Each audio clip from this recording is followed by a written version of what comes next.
जिला क्रीड़ा अधिकारी के कार्यालय के द्वारा काफ़ी विकास हो रहे हैं जिले में। उसी तरह जो जिला परिषद के स्कूल में भी विकास हो रहे हैं, जैसे कि व्यायामशाला, जैसे कि आवार बीन, जैसे कि सपाटीकरण।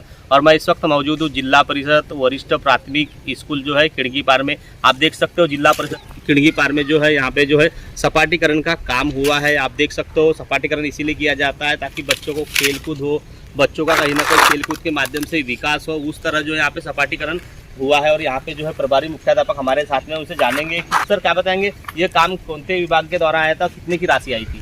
क्रीड़ा विभाग की तरफ से ये आया था और 6 लाख की राशि आई थी। कब हुआ सर ये काम? ये लगभग दिवाली के पहले खत्म हो गया। इससे सर क्या फायदा हो रहा है बच्चों को? बच्चों को सर शाम को हम लोग बच्चों के, हमारे पास क्रिकेट का मैदान नहीं था और क्रिकेट के लिए ज़्यादा जगह लगती है, तो हम लोग शाम को यहाँ क्रिकेट खेलने बच्चों को लाते हैं। बाकी खेल हमारे सब अंदर ही होते हैं। सर जैसे जंगल है, जंगल रहने की वजह से काफ़ी जो पशु जानवर वगैरह वो भी आ सकते हैं, इसके लिए देखभाल किस तरह होती है? नहीं, अभी उसके बारे में तो कोई देखभाल होती नहीं है। जब जंगल के लग के स्कूल है तो जानवर वानवर तो आजू बाजू आएंगे, लेकिन अभी तक तो ऐसा हादसा तो हुआ नहीं और ऐसे कोई जानवर हमको देखने को मिले नहीं। तो सपाटीकरण जिस तरह होना चाहिए उस तरह दिख नहीं रहा है उसी तरह, क्योंकि बरसात में यहाँ पे बच्चों का मतलब खेलकूद होगा क्या बोलेंगे? नहीं, बरसात में तो होना मुश्किल दिखता है, क्योंकि ये जो जगह है उस जगह में पानी या घास तो जमा होगा ही, तो उसकी वजह से बरसात में खेलना मुश्किल है। अब लेकिन बाकी सीजन में हम लोग यहाँ खेल सकते हैं। सर एस्टीमेट वगैरह आपको दिया गया है, जेई वगैरह कोई आए थे, उसकी क्या जानकारी है? नहीं, जेई वगैरह से मुलाकात नहीं हुई मेरी, लेकिन एस्टीमेट आया था और जो पैसा आया था उसके बारे में हमको जानकारी दी गई है। तो आपके यहाँ कौन सी क्लास से कौन सी क्लास तक स्कूल है और कितने बच्चे लगभग? हाँ, मेरे स्कूल में 1 से 7 तक क्लासेस है और पूरे मिलकर 68 लड़के।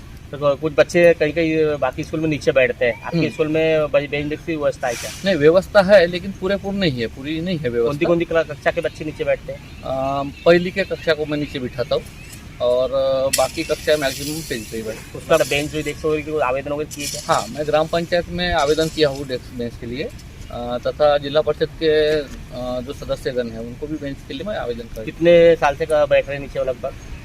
इसी साल से नीचे बिठा रहा हूँ, क्योंकि वो क्या है, बेंच पे लिखने के लिए उनको भी प्रॉब्लम होता है। बाकी पहली क्लास के जो लड़के रहते हैं उनकी हाइट उतने बेंच तक नहीं पहुँचती जो बेंच सरकार हमको देती है, तो इसलिए नीचे बैठना और बेटर रहता है। इस हिसाब से हम नीचे बिठाते हैं, लेकिन बेंच है ही नहीं मेरे पास वैसे। तो दोनों में अगर ये जिस तरह मैदान क्रीड़ा विभाग से तैयार किया गया उस तरह अगर बेंच डेस्क की भी अगर व्यवस्था हो जाएंगी तो आपके बच्चों को क्या सुविधा मिलेगी? हाँ, डेस्क बेंच की सुविधा होती है, तो उस तरह से जो डेस्क बेंच फिक्स रहते हैं वो फिक्स न होते हुए आगे पीछे सरकने वाले होना, जिसकी वजह से वो खुद एडजस्ट कर सके, क्योंकि किसी की हाइट छोटी रहती है, किसी की बड़ी रहती है, तो छोटे बच्चों को ऐसे खड़ा होकर लिखना पड़ता है।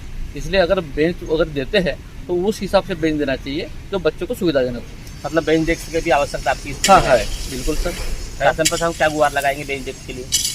डेस्क बेंच के लिए सर गुहार यही लगाएंगे कि जो हम लोग मांग कर रहे हैं डेस्क बेंच की, उस हिसाब से उस क्वांटिटी में, उस अच्छी क्वालिटी में हमें डेस्क बेंच दिया जाए।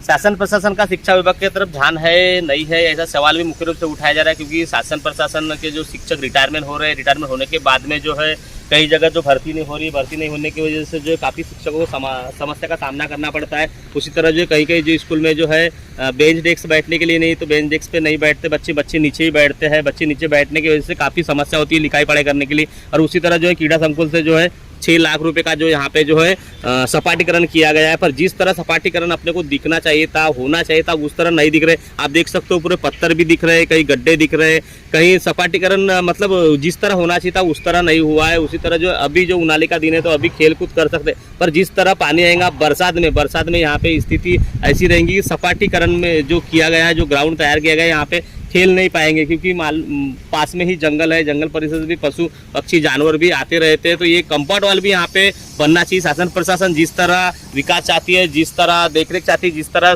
स्कूल में सुविधा देना चाहिए उस तरह सुविधा देना चाहिए, ताकि बच्चों का विकास हो। कहीं ना कहीं बच्चों का विकास इसीलिए रुका है कि पिछले 2 साल तक कोरोना काल था, कोरोना काल में भी बच्चों की पढ़ाई नहीं हुई। अभी कोविड जाने के बाद जो है बच्चे लाइन पर आए हुए पढ़ाई कर रहे, पर जो सुविधा मिलना चाहिए बच्चों को, शिक्षक मिलना चाहिए, वो शिक्षक की पूर्ति नहीं होने की वजह से काफ़ी कहीं ना कहीं विकास नहीं हो रहे। तो दर्शकों, सपाटीकरण किस तरह किया गया है ऐसा सवाल मुख्य रूप से उठाया जा रहा है। सर से हमने इंटरव्यू लिया, सर का कहना ये है कि एस्टीमेट वगैरह दिए और यहाँ पे सपाटीकरण किए, पर अभी खेलकूद कर सकते हैं, पर बरसात में खेलकूद करने में समस्या निर्माण हो सकती है। दर्शकों, बने रहे इस तरह खबर देखने के लिए। मैं Lillare, news prime media, Gondia.